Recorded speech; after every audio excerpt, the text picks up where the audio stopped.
आदिवासी समाज के करम तिहार लले के जांजगीर चांपा जिला अकलतरा ब्लॉक के ग्रामीण क्षेत्र ग्राम पंचायत बाना में पूरा उत्सव के माहौल है। ये लले के ग्रामीण अंचल में तैयारी पूरा हो चुके हैं। आदिवासी बाहुल्य इलाका बाना में भव्य सजावट करे गए रही। कोरोना संक्रमण ला देखते हुए ये बार करम के पर्व बड़ सादगी से मनाए गए।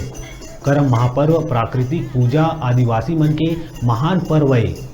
ये तिहार के माध्यम से आदिवासी मन के संस्कृति परंपरा ला जीवित रखे है। आदिवासी पर्व तिहार नहीं मनाए ले आदि काल ले चले अवध परंपरा संस्कृति नष्ट हो जाही। कर्मा तिहार गांव घर के तिहारे पाछू बछर असन एहू साल कोविड-19 प्रोटोकॉल के पालन करत सादगी से कर्मा ला मनाए गई। एहू साल कोनो तरह के जुलूस के आयोजन नहीं करे गए रही। तिहार के दिन बहनी भाई मन के रक्षा के संकल्प ले थे।